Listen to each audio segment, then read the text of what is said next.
From Los Angeles, the home of film and television, this is Film Music Live, a webcast featuring outstanding composers, orchestrators, filmmakers, and more from the world of music for film, television, and video games, talking about their work and answering your questions.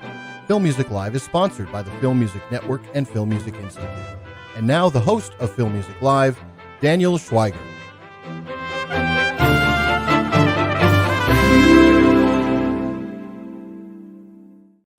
Hey everyone, I'm Daniel Schweiger, and welcome to Film Music Live, the show where you get to ask the questions to today's top composers. I'm happy to have you here on our first environmentally synchronized desert show for Nope. If filmmaker Jordan Peele is the new Rod Serling who's putting a socially subversive attitude into typical horror sci-fi tropes from brain swapping to evil clones, then composer MICHAEL ABELS is there to channel such old school composers as John Williams, Bernard Herrmann, and Jerry Goldsmith through a skewed looking glass for Peele's vision of America as hiding sinister forces above and below, particularly when it comes to his view through African-American characters. And there's nothing more apple pie than trying to take commercial advantage of flying saucers, those 1950s discs that have now jettisoned their way to today's Southwest, to the alternate terror and delight of a millennial brother and sister in Nope. As they tried to lasso a money shot of the ominous aliens, MICHAEL ABELS channels his most creative musical forces yet, with creepily building cues of strings, brass, and percussion that signal his own background in modern classical composing. ABELS conjures the terror and wonder of any abduction and close encounters, cleverly building the score to the point where massive orchestral powers and biblical choruses burst above the western clouds, at once paying tribute to previous soundtrack Close Encounters while putting his own spin on their music with the tip of the cowboy hat to Jerome Moross and Ennio Morricone. MICHAEL ABELS with the big Nope once again confirms his scoring star in Jordan Peele's ironically playful and scarily wondrous cinematic universe. And now here's a composer who plays Jordan Peele's particular Twilight Zone like no one else. Welcome to Film Music Live, MICHAEL ABELS. Daniel, great to be here. Well, it's great to have you. Congratulations on Nope. It's an absolutely terrific movie. Did awesome at the box office this weekend. And I guess let's just go right back to the start of it. Tell me about your musical career before you became a film composer and how you ended up meeting Jordan Peele. Well, I was always interested in doing music for film because to me, music is storytelling in really in every genre. But I didn't make much headway into the film business. However, I did a lot of different works for orchestra and for concert music, and some of them were on YouTube. They got dozens of hits, but one of those turned out to be Jordan Peele, right as he was looking for a fresh voice to score Get Out, someone who could write in a terrifying 20th century style, but also understood the African-American experience. 20th century concert music style is what I mean. And so Jordan changed my life. Now you had done actually a lot of original concerts, before you went head hog into film composing. What was the experience like in that field, and how do you think it kind of prepared you to become a film composer, essentially writing modern classical music? First of all, I feel very at home with the orchestra, so that part for sure. Second, Jordan really likes music that a lot of people maybe wouldn't choose to listen to because he's always looking to make people uncomfortable and challenge them and even scare them. So I feel like I'm really comfortable writing really dissonant music when the time comes. Now, going back to Get Out, what was that process like for you to really kind of get your chops as a film composer, essentially being put into that situation, for the film? Well, I think the first thing was that Jordan wanted and has always wanted to be challenged by the people he collaborates with. He really welcomes fresh ideas, and it doesn't mean he always likes them ultimately, but he wants to have a lot of choices from the people he trusts to collaborate with. And so I felt that that's where he was coming from the very beginning. That was super important. Also, he brought me on board even before he started shooting the film, but in pre-production.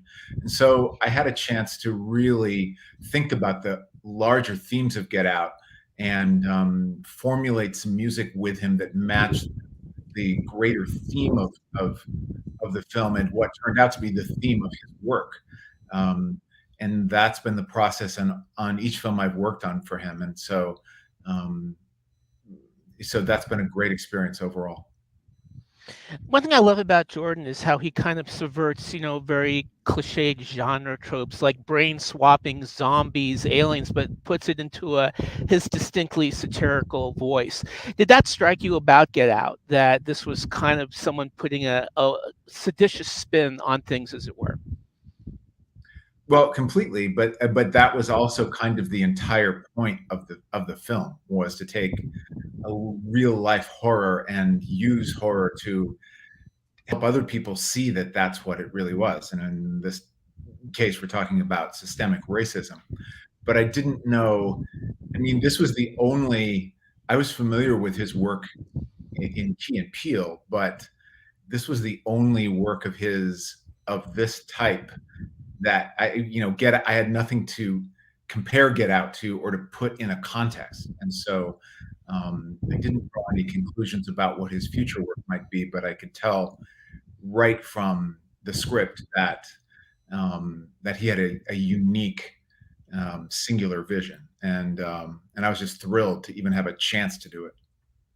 Now, going into Us, which is this totally bonkers idea of like an entire civilization of clones living under the earth, what struck you about essentially the second time out, and how you kind of need to level up, as it were, with such, again, an absolutely insane idea? The first thing was that I was noticing that Jordan was not making Get Out 2, right? And I can just imagine the truckload of money they offered to back up to his house if he would only do that. But he was clearly not willing. He wanted to keep pushing it, and he wanted to tell new stories. And yet you can also see that that they take place in the same kind of universe, or in world of Jordan Peele. And I just really admired his courageousness at wanting to do that. And so it was clear to me that I needed to step up my game the same way. Now we get to Nope, which again, we get to this cosmic science fiction idea, which ends up being, pretty intimate in its approach of man versus beast, as it were. You were brought in earlier to other films, but what was it like coming in early to Nope, and what were the basic ideas that may have changed to get to the final product? Well, first of all, the script was largely what you see on the screen. I mean, even though in each of Jordan's films there are, noticeable changes from the script to the screen, as I actually think would be true with any film. The idea of I don't want to give people any spoil. We're still pretty close. It just opened, so I don't want to spoil things. But the overall idea of it was absolutely what it was. And many of the main characters are who they are on the screen. And all of the ways in which the different story elements actually end up intersecting, most of them were in the screenplay as well. And so also Jordan was clear about the overarching themes of it, that it was about our fascination with spectacle, both for good and for ill, and about touching on the different genres that you see referenced, and yet putting them, showing the audience how they relate in Jordan's world and putting his unique perspective on those things. So I began with, what music did I write first? I usually don't. It's often that I do cues for Jordan or demo cues, and I don't even say what scene they're for. Often because he's a writer director and he's an auteur, and if any of the music goes in the film, he's the first person to know where it goes, right? So why should I even color his perspective? But in this case, I started with some possible main titles, I think, and also I started with also some Western music, because that was going to be important. So we have our first question. Again, one thing I love about the film is how it pays homage to any number of great genre films, and including your score, which just brilliantly gets Jerome Moross, Ennio Morricone, um, kitschy, here's our big show music. And that's from our first question is from Joshua David Mitchell. Hey, Michael, I love Nope. In your score, I heard a tripping motif for upper winds that reminded me of James Newton Howard's score for Science, and I was wondering if that was an intentional homage in the same way that the score might pay tribute to Herman or Moross or Williams. So I think, what's the answer to that? No, it wasn't. But James Newton Howard's absolutely a master who I'm in awe of, and so if anything I do, reminds you of that, that's a huge compliment. So thank you. But that the chirping motive, the woodwind, that little woodwind ostinato, is meant to be. It's actually wistful and evocative of. It occurs over when you see Emerald and OJ together, and it's kind of. I can't even explain this in words, but it in some way relates to their emotional journey. And I wish I could explain it in words, but it's a thing where when that comes in, it's a little bit dreamlike and echoing back to something more innocent. And I think that's where it comes from. Yeah, and one thing I loved about the film in the score is that it's a western essentially in a lot of ways, and it starts off with this lovely brother sister theme, and there's a sadness to it because again they are completely emotional opposites, and there's a sense of the past has been lost with their father, the opening of the film. Well, tell me about that theme that starts off the score, as it were. Yeah, so there was an important need to have two things which were maybe separate but also interrelated. One was a theme of the ranch, to understand that it is a western in a surprising 21st century way. That they're on a ranch, and it may be in California and maybe right outside LA, but it's still a ranch, and so in the tradition of the Great Western, there's a sense of the wide open spaces and the prairie, and there's a sense actually of Americana. And so the initial music you hear in the film is meant to capture that, but also that homestead quickly is centered on the relationship between OJ and M, and their brother sister, and they have this history, and they, like many siblings, don't get along because they're different people. But underneath that, there's this deep familial love that fortunately you see play out in the film. So there needed to be both this sense of Western Americana, but then also a real feeling of heart with these two people. So that's in that first cue you hear that, and then there's a theme that to me, there's a horn theme that to me is the one that represents their relationship, and you hear it a little at the beginning and a little when they're reminiscing, and then you really hear it more fully in the third act where they team up where they team up. Yeah, I mean, I just absolutely love the construction of the score. I mean, the movie in a lot of ways is about construction, things getting put together in ways you don't expect. And again, you start off in a kind of very eerie, dissonant thing, and then by the third act, you're into just rousing, fun orchestral music. How do you decide upon that approach that accelerates into kind of a comfort zone, if you would? Well, it really is dictated by the way the story works. The story works exactly that way, and so the music needs to, Jordan's world brings in every possible cultural reference that could be relevant in one way or another, because that's the way his mind works. And fortunately, I mean, we've grown up with the same references he has. He's just really good at showing how they intersect, I think, maybe. But armed with his storytelling, we're all able to follow him, right? And so my job is to help people connect all those references as they come at us from different directions. So the story starts with these disparate elements that you don't know how they're going to fit together. and then it gets really scary, and then that turns into an adventure that's surprising, and the fact that it turns into an adventure when it doesn't seem like it will get there is, I think, something about the film that I think is most amazing. So I wanted to make sure that the score went through exactly those stages the way the film does. And of course, you've got that wonderful kind of Western capper, which brings us to our second question from Eric Heine. The sound world has so many distinctive styles. Could you discuss how and where I'm sorry, my sunglasses. How and where you decided to use Ennio Morricone Western against a kind of a traditional horror scoring background? That's a great question, because that's a lot of how we decided how to approach the score. I mean, we knew that all these elements needed to be present in the score, but it wasn't always obvious where each one should be, believe it or not. I mean, we never tried putting a Western cue against a really specifically scary section, for example. But Jordan often will take a cue I've written and move it. Sometimes he'll move it. So one thing he does is move it a few seconds to the left or right. Maybe he started with only moving things a half second. And as someone who was new to scoring at that time, it was remarkable to me how much that changed the way that you process the emotion of the scene just by moving the music a half second later.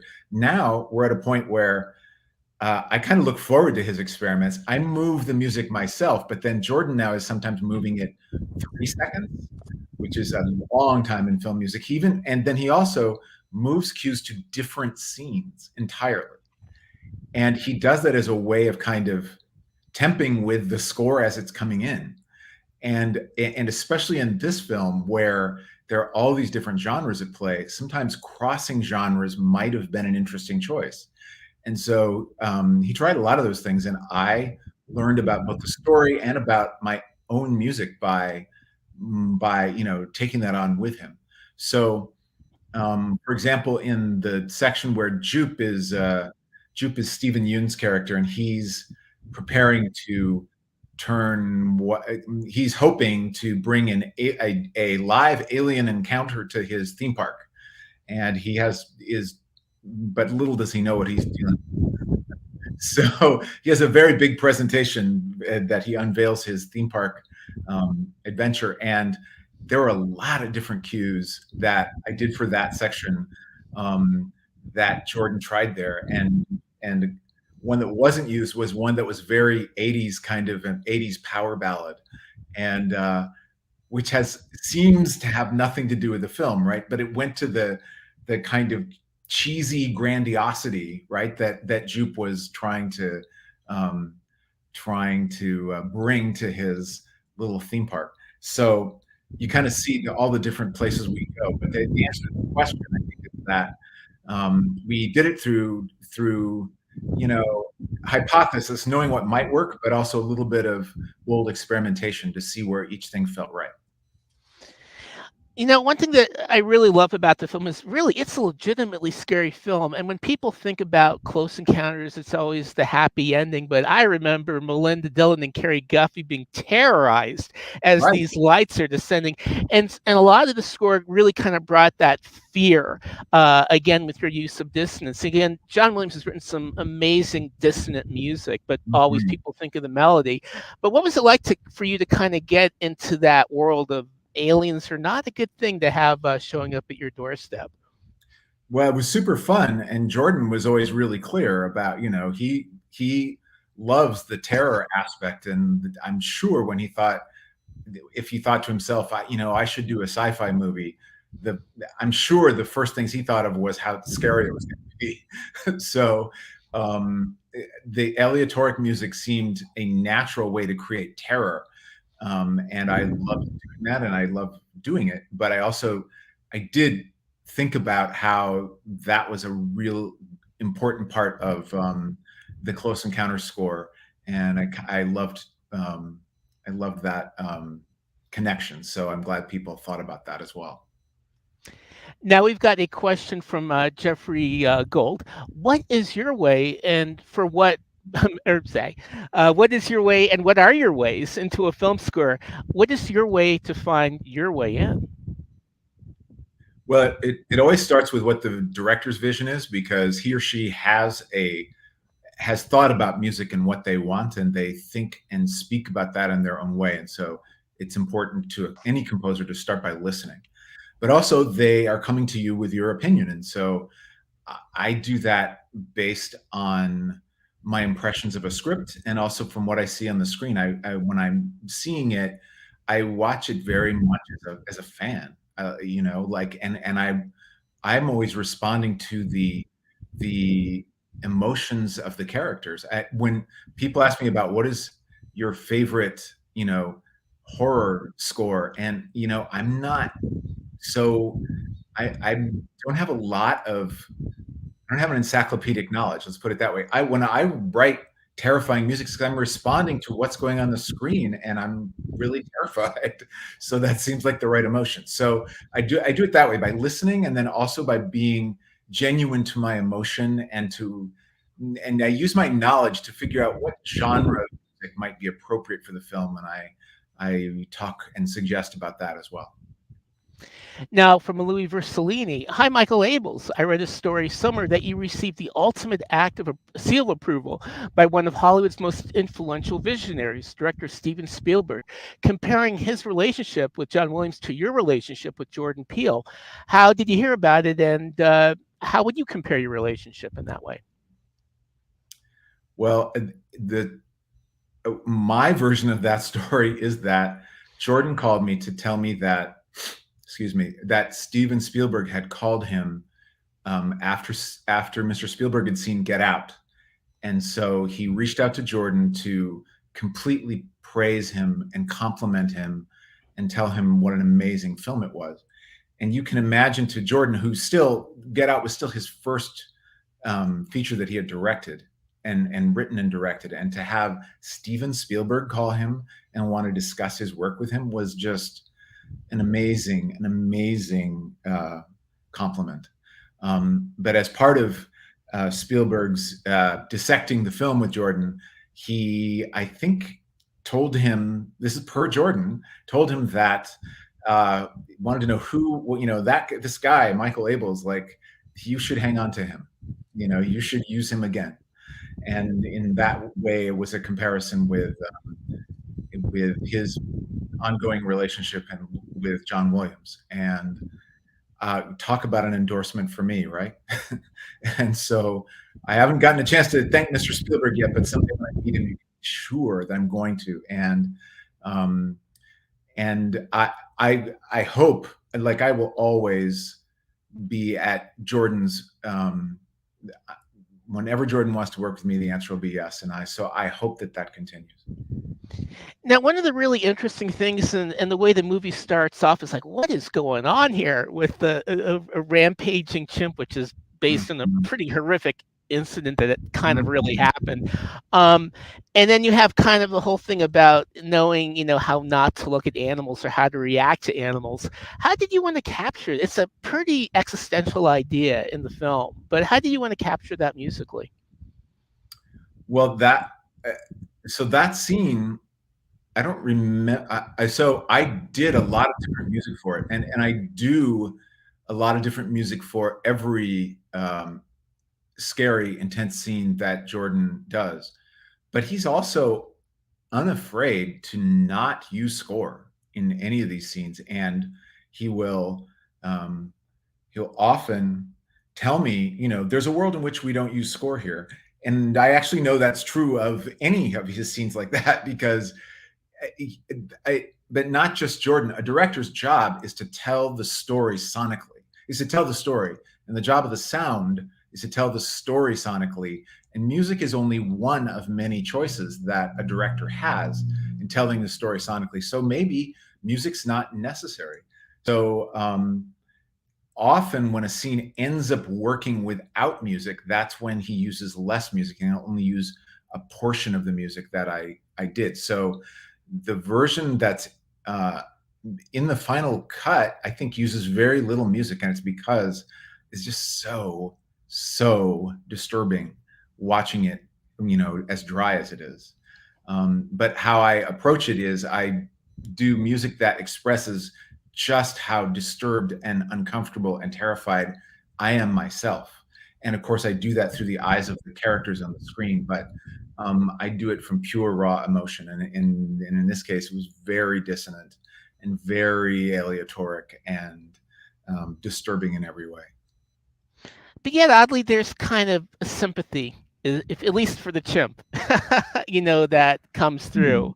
That it wasn't its fault, but in the other case, it kind of is the fault of, Yeah. but they both kind of tie in a way. Yeah. Well, yeah. I mean, I don't know what people think about the chimp, whether they feel sympathy for it, but I bet absolutely. Now, Word of Nope is really getting out, even though it hasn't opened in some places overseas. And that brings us to a question from David Sayes Benestra. Hey, Michael, hello from Barcelona. Nope does not open here for about a month. Can't wait. But if you're going back to the front credits of Us, how did the rabbits inspire your gorgeous anthem? Well, thank you. So I actually asked Jordan about. I said, Jordan, what's with the rabbits? And he just said, they scare me. And I got no more answer than that. So I just accepted it. The rabbits didn't inspire the anthem. The anthem was written before the shot of the rabbits.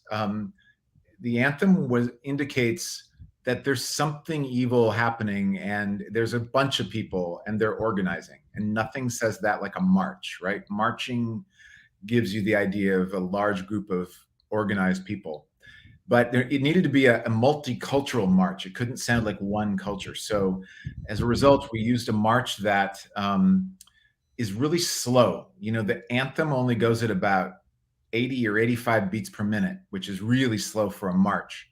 And then a beat drops, and that beat does not make you want to march. It wants to make you go like this.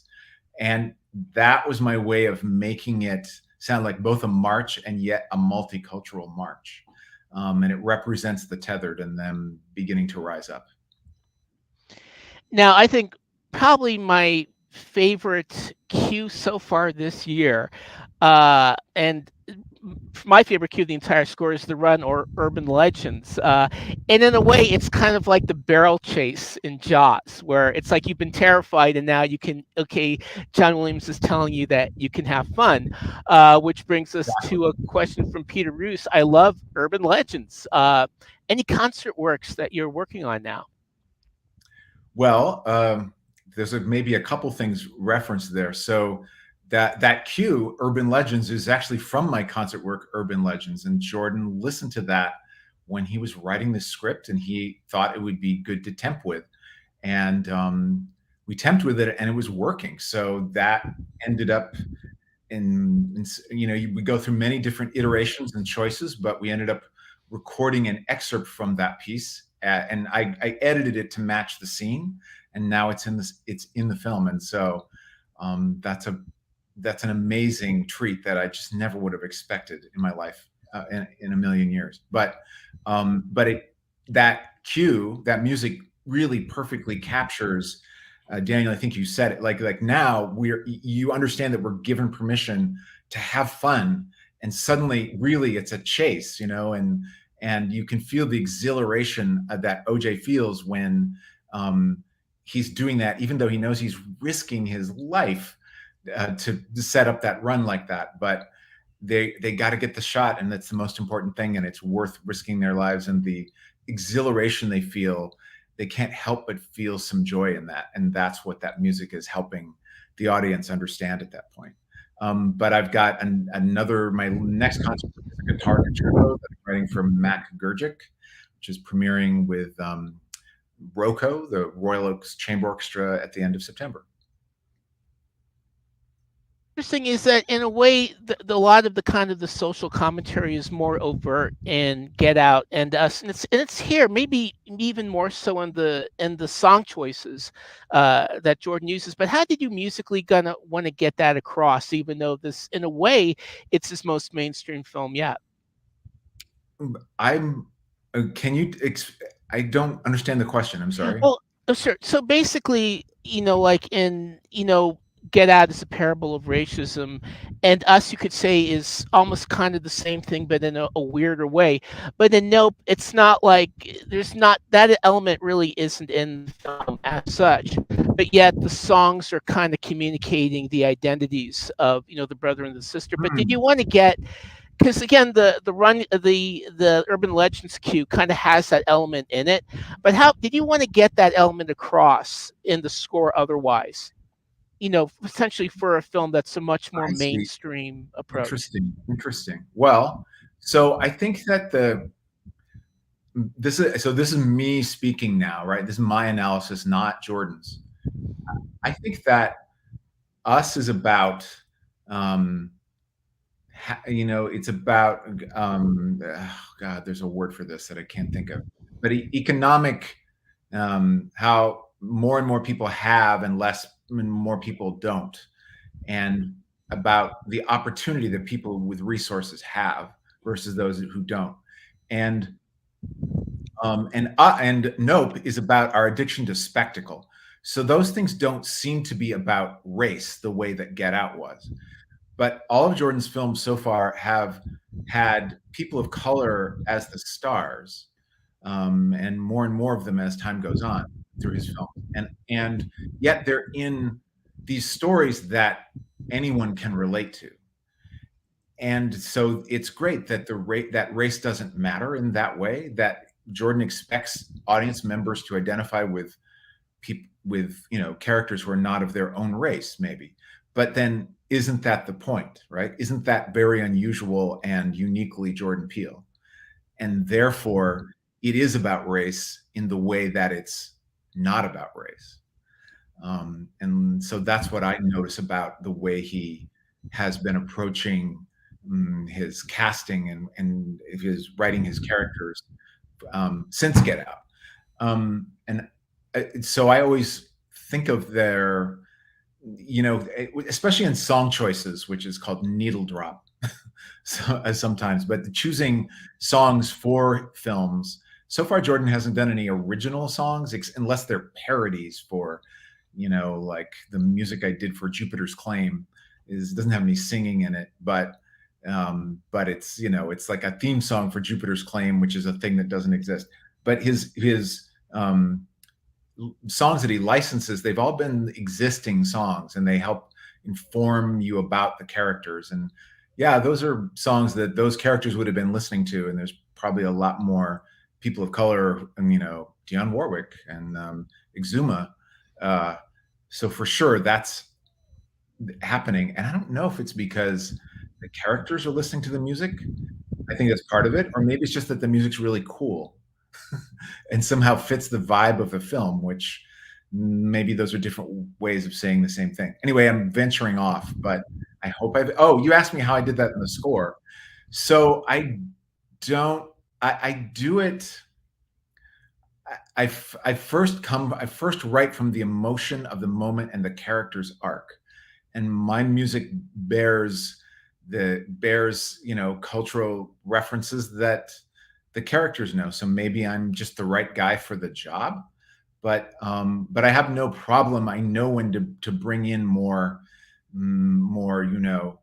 ethnically specific elements when they're appropriate. But I also, because Jordan's films touch on so many different cultural references that are familiar to all of us, I don't ever feel a need to consciously do that or to do it more than I naturally do, if that makes sense.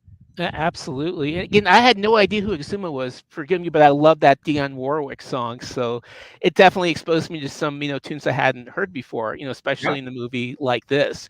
So we've got a question from Esteban Cortez. And again, the film has not been released here in Mexico, but did you use typical elements of the sci-fi genre in the score? I don't know. I mean, I feel like it's there's maybe the most typical element of sci-fi would be the big giant orchestra music at the end, of which there's, there's a lot at the end. And then there's also a wordless choir, which I think is pretty typical of the sci-fi genre. But they don't just say ah. We had to do something that is more, put our own spin on it. So their vowels are evolving. If you listen really closely, they are actually all shifting between ah, e, ah, and at different times, and it gives it an otherworldly quality that Jordan really thought made sense for his kind of film. And I was really happy to think of an effect that could still, allow the singers to sing the way they need to create the correct sound, and yet also have it be unique and otherworldly. Now we've got going back to Jupiter's Claim, which is now an attraction at Universal Studios. You can go to Yes. Universal Studios, and I imagine hear all the cues that you've done. Now the Bond music, or Ivan Sorkin. I previewed the 2 tracks from Nope, and I was really impressed with Jupiter's Claim. What was the inspiration for the piece of music, especially how it slows down at the ending? Oh, well, so Jupiter's Claim, there's a really full-on, Hollywood Western theme that plays a lot, because you first hear it kind of coming over the theme park speakers. It plays as source. There's a lot of, which means music that seems to be naturally in the film rather than the score. That's what source music is. And there's a lot of the score that plays as source in Nope. And there's the cue that plays the most is this very Hollywood Western one. And I'm inspired by that genre, not a specific piece. I mean, you grow up around all these references, and you want to write music, and you notice, at least I did, I was always wondering, why does this genre sound this way? And why does this genre sound that way? Given that it's all the same material down at the bones, music is. So I was very hyper aware of the dialect of different genres of music, because I always had that question in my mind, and I was always trying to answer it for myself. So when someone says a genre, I just kind of instantly get an impression of instrumentation and harmony more than anything. But between instrumentation and harmony, you can switch to any genre of music. And then when you add the technology that some of those styles require, more modern styles, you can take any piece of music and change its genre just by changing those things. And if you are really aware of what those details are, just try it.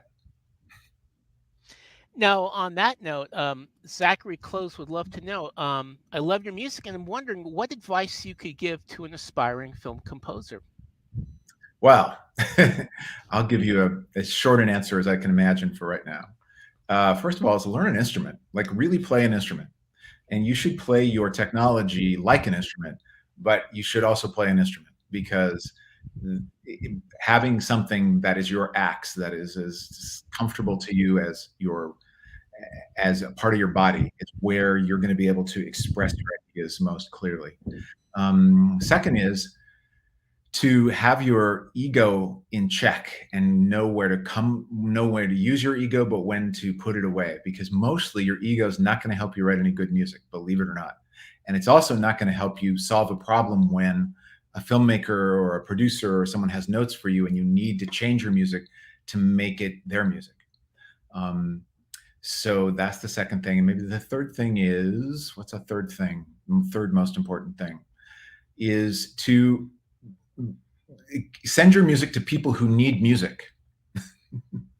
And people who need music are people who are making content, and people who make content need music. So if you want to be hired to create music for content, send your music to people who need music. Now, Dale would like to know, how did you and your engineer John Rod approach recording a gigantic choir, a 76-piece orchestra all together with COVID restrictions that's Sony for your Nope score? I mean, it sounds absolutely terrific. Well, thank you. And on behalf of John, thank you, because he, was in charge of capturing all of the sound from, from beginning to end. And I trust him implicitly to do that. He is a true audiophile who appreciates that and treats that with the same kind of, spiritual reverence that I approach composing. And it's great to have someone who has that same, sense of spiritual connectedness on the sonic side, because I'm less that way about audio quality, and I want it to be great, but I want someone else in charge of that. So that's the first thing. The second thing is we went to the what is now called the Barbra Streisand soundstage at Sony Pictures, which is the old MGM studios, the same studio where Gone with the Wind was recorded, and E.T., and those are just the biggest credits that I can think of. And there are several other really important and well-known sound stages around LA, but that one has a particular sound to it that John and I like, and we've been lucky to use it for both us and Nope. So that's a great thing. Third thing is that it's huge, and therefore, for the first time, because COVID restrictions had relaxed a bit, we were able to put the strings and winds and brass all together. And I think it was only, the musicians said it was only the second time they had been allowed to play together since the pandemic. So they were thrilled, as were we. But the percussion we did separately, not because we wouldn't, but just because, we set them up like a kid in a candy shop, and that's what I am when it comes to that. But you need lots of room, and so the soundstage is great for that, to just set up everything and then see what things you really want to use. So the short answer is, I didn't have most of the COVID problems that we've experienced in the last couple of years when it came to recording this score.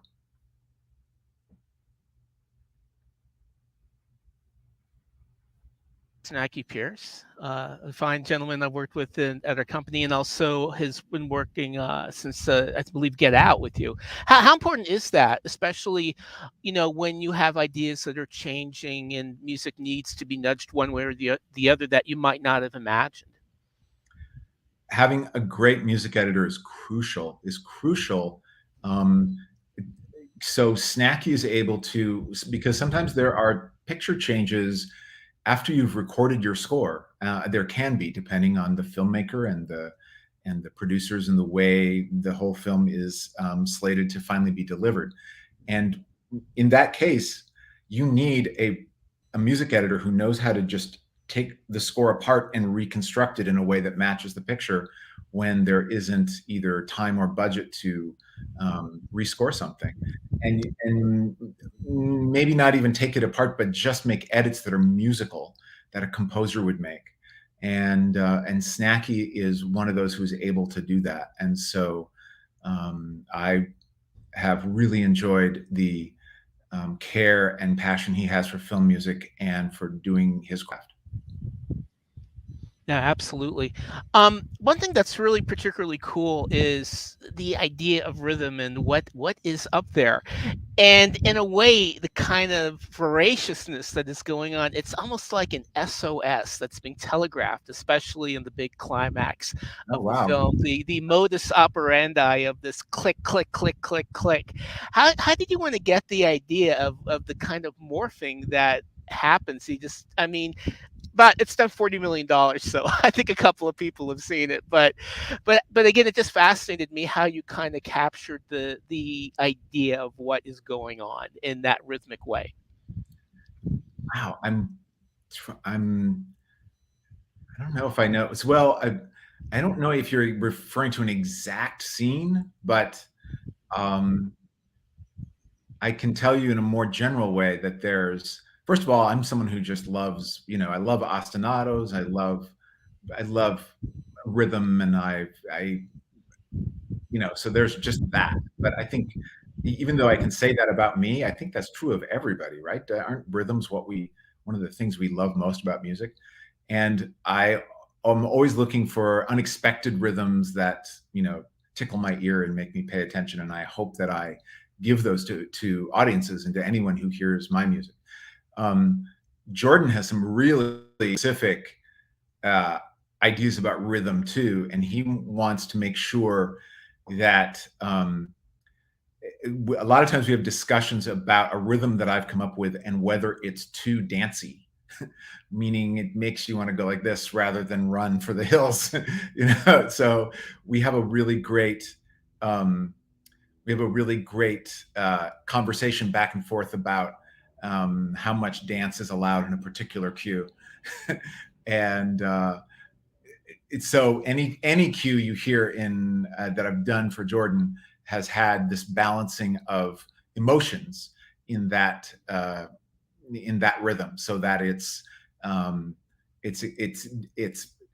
danceable or happy in a way, and where it should be, or where it's just terrifying or relentless or anything else that just a rhythm can give us. And then also, Jordan he specifically doesn't like electronic sounds.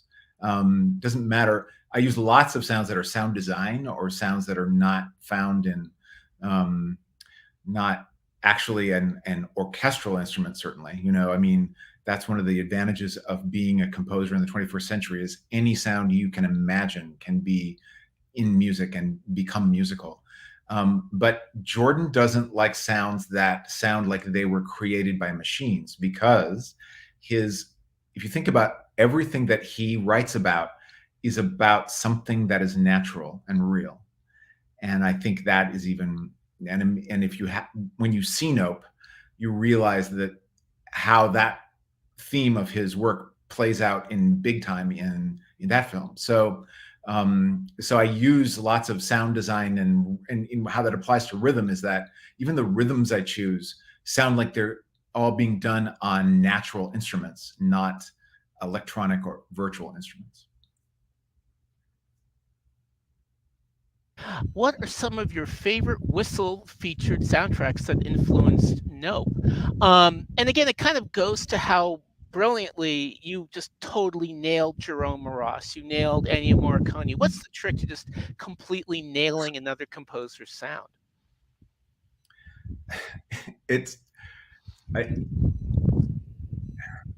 I honestly don't really know. How you answer that question is you come from, you have to have a sense of, you have to have a harmonic sense of what it is that genre entails. And you have to have an instrumental sense of what that genre entails. And it has to be not that thing, but what inspires that thing. Anytime you want to do something in a style, you have to kind of go one generation before that thing and then do it as if you were doing it for the first time, with the harmonic sense and with the instrumentation sense that genre has. And if I think any composer who approaches it that way, like, I'm producing this sound out of my own voice, but with the same palette, that's the key to generating something that is authentic to that style, because you're not looking to just, you're not looking to parody it. You're looking to create it. And that's a more, that's a different way to approach something. So that's what I can tell you. Now, I'll tell you, actually, to me, one of the scariest things, and I know from wearing these, which makes it sometimes hard to read the questions, but I have never been so freaked out by wearing dark sunglasses at night.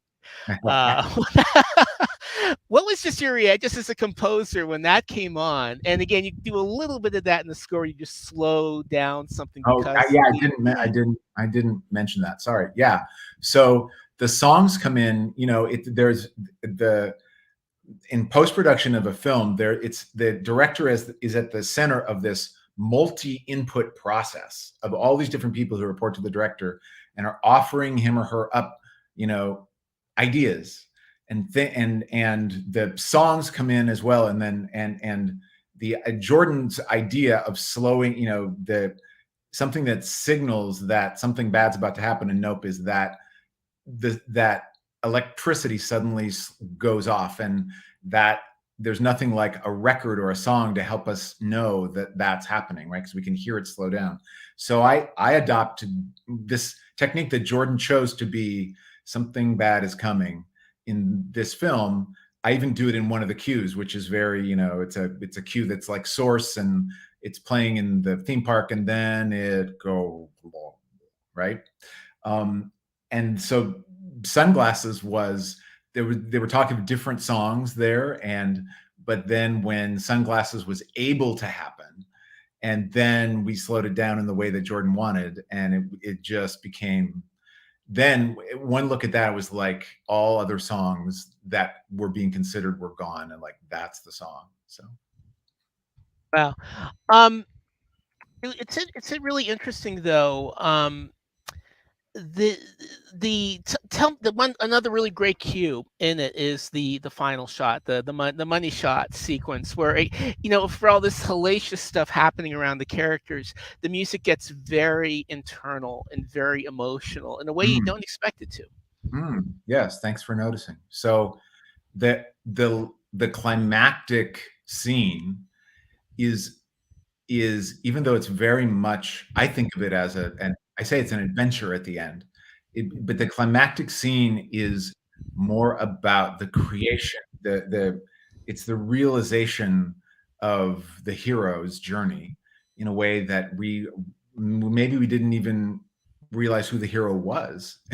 The hero's maybe the person you wouldn't have picked to be the hero, and you see the music is not about the music is trying to depict the epicness of a hero arriving at who she is, and finally being able to have her attempt to have the world treat her with respect, and to understand her fire and her desire to take charge of a situation and make it happen rather than have things happen to her. That's what you see happening in that scene. And so the music, instead of coming from the CGI elements, comes from honoring her journey. Now, Ivan, I is noticing that there is a grand piano behind you. Do you compose music the old way with a pencil and a paper near a piano, or use a PC, or maybe combine both approaches? Well, I do use my piano, and I feel a little, at this day and age, I feel a little, I don't know, old school about my piano, but I love just playing the piano and pretending for a bit that technology doesn't exist, and that I am an old school composer.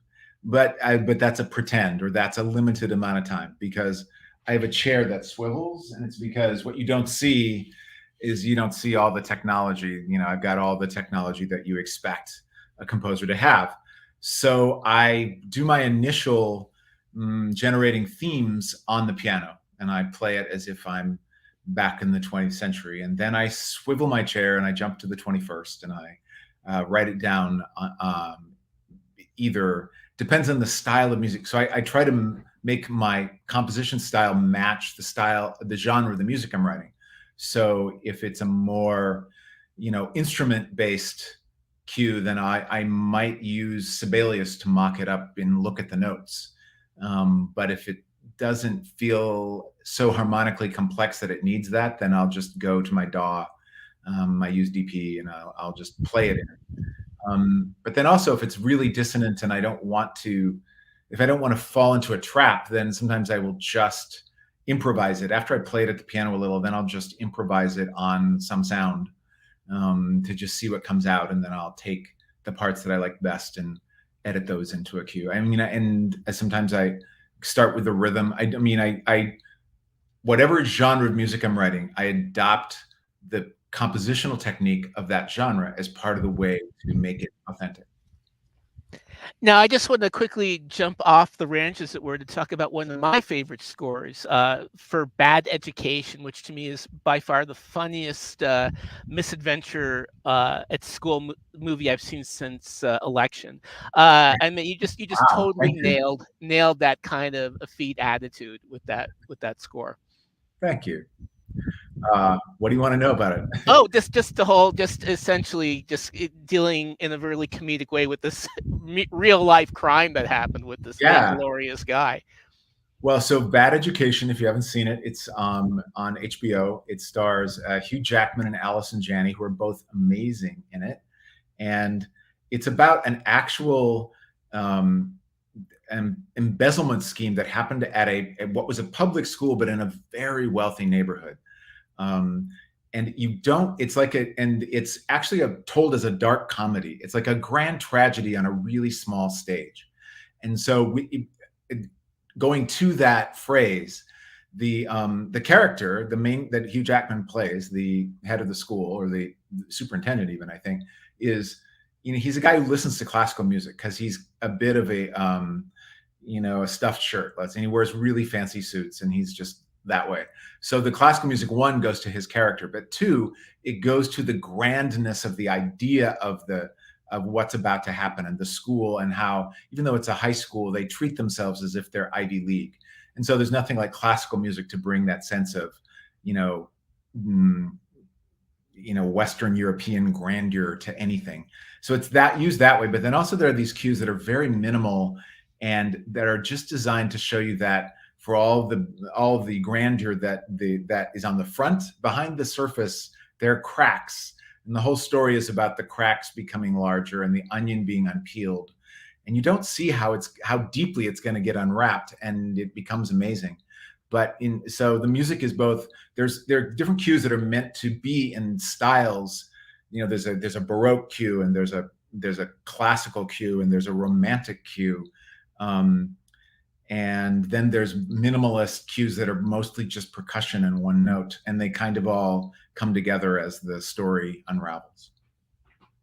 So to wrap up, let's jump back to Nope. I mean, again, with you and Jordan, you have the zombie brain swapping, you have evil clones, you have science fiction flying saucer, as it were.